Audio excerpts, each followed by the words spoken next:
b square over, now they are connected in parallel. Since valves are connected in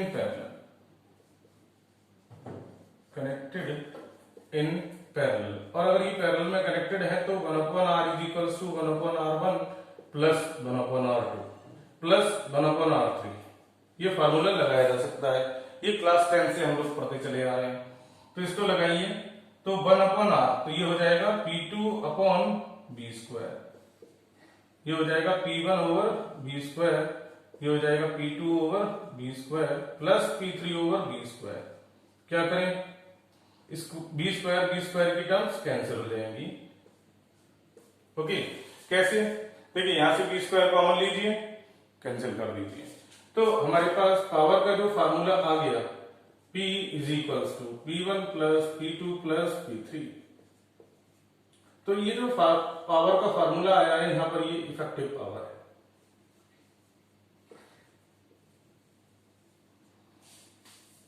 तो देखिएगा parallel combination में हमें ज्यादा effective power मिलती है, क्योंकि देखिए वहां पर जब हम सीरीज की बात कर रहे थे तो जो फार्मूला आ रहा था 1/p is equals to 1/p1 plus 1/p2 plus 1/p3, वो रेसिप्रोकली ऐड हो रहे थे। तो हमने ये देखा है कि रेसिप्रोकली में अगर 1 से ज्यादा वैल्यू है तो फाइनल वैल्यू कम आती है, तो वहां पर इफेक्टिव पावर कम आती है हमारे पास, यहाँ पर इफेक्टिव पावर ज्यादा आती है। यही एडवांटेज है आपका पैरेलल कॉम्बिनेशन का। घर में एक बल्ब लगाइए, 2 बल्ब लगाइए, 3 बल्ब लगाइए, ज्यादा रोशनी होगी, ज्यादा ब्राइटनेस होगी। ओके, अब यहां पर देख सकते हैं कि किस रेटिंग का बल्ब ज्यादा ब्राइटनेस शो करेगा। तो brightness of the bulb is shown by, ध्यान रखिएगा, बल्ब की जो ब्राइटनेस है वो हम जो फार्मूला यूज करेंगे P1 is equals to b square upon, क्या लगाएंगे हम फार्मूला, R1, ठीक। P2 is equals to b square over R2, P3 is equals to b square over R3। देखिए यहां पर हमने P1 dash, P2 dash, P3 dash क्यों नहीं किए, क्योंकि देखिए वहां पर जो करंट थी वो रेजिस्टेंसेस की वैल्यूज पर डिपेंड करती है, लेकिन यहाँ पर जो वोल्टेज है जो हमने अप्लाई किए वो V है, और चूंकि ये सारी पैरेलल में है इसलिए ये तो चेंज नहीं होगी। तो हमारी जो ब्राइटनेस है वो केवल इंटरनल रेजिस्टेंस पे डिपेंड करेगी, इसीलिए ये फार्मूले भी सेम रहते हैं जो पहले थे। ओके, अब आप ये देखिए कि रेजिस्टेंस किसका ज्यादा होगा, जिसका रेजिस्टेंस ज्यादा होगा उसके थ्रू एक्चुअल पावर कम जा रही है, तो इसका मतलब ये हुआ कि वो कम ब्राइटनेस शो करेगा। तो यहां पर ये आ गया, अगर हम निकालें यहां पर तो देखिए पावर किसके थ्रू ज्यादा जा रही है, तो पावर उसके थ्रू ज्यादा जाएगी जिसका रेजिस्टेंस लीस्ट होगा।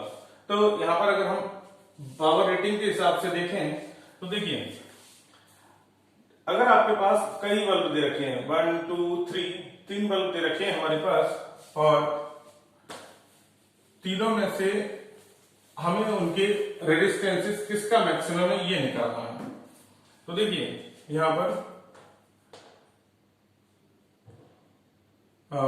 in parallel combination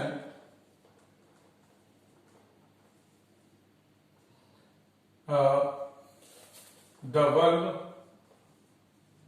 will show maximum brightness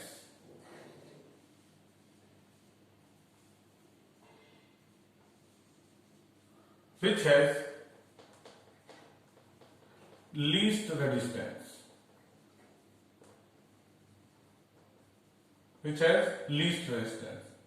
and least resistance will be shown by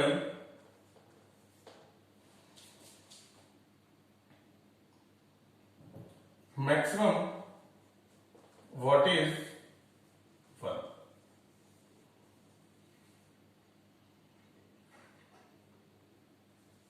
देखिए यहां से आप रेजिस्टेंसेस की वैल्यूज निकालेंगे, जिसकी वाटेज सबसे ज्यादा होगी, क्योंकि आर जो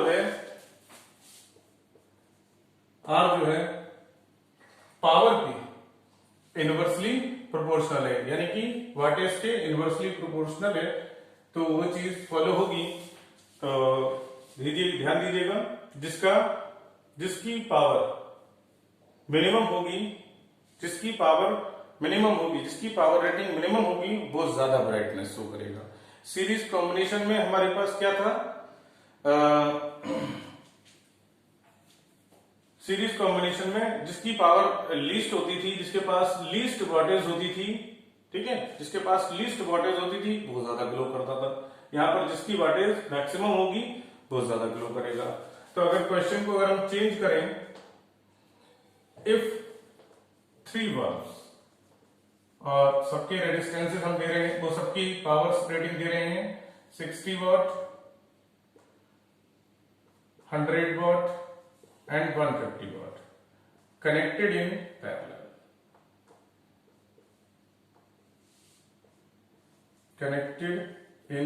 parallel, which will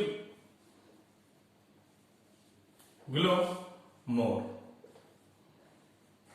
ये क्वेश्चन आएगा तो आप इसका आंसर क्या लिखेंगे? देखिए इसी तरह से बदल जाएगा हमारा आंसर, जिसकी वॉटेज मैक्सिमम होगी, वो ज्यादा ग्लो करेगा। तो देखिए घरों में जैसे जब हम बल्ब परचेज करने जाते हैं, यहां पर आंसर होगा 150 वॉट,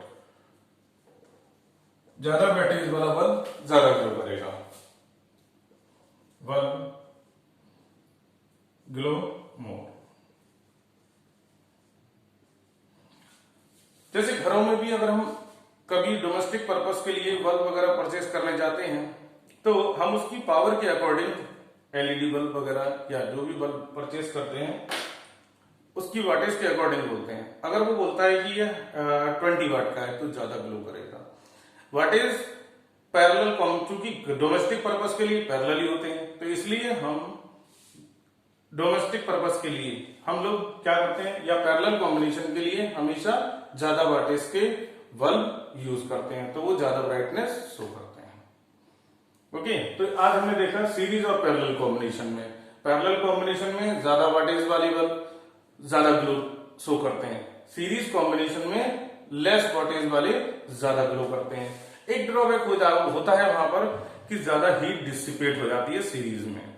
अब देखिए, और दूसरी बात ये भी है कि अगर कोई इंसान जो 10 किलो का वेट ही मास ही उठा सकता है, उस पर आप 50 केजी डाल दीजिए, तो वो कब तक उसे उठाकर चलता रहेगा, एक ना एक समय आएगा जब वो गिर जाएगा। तो ऐसे ही है बल्ब के थ्रू जितनी उसकी एक्चुअल जितनी पावर उसके थ्रू जानी चाहिए, अगर वो उतनी नहीं जाती, उससे ज्यादा जाती है, तो उस बल्ब की, उस इंस्ट्रूमेंट की, उस अप्लायंस की लाइफ को कम करता है। This is the drawback of series circuit. Okay, thank you everyone.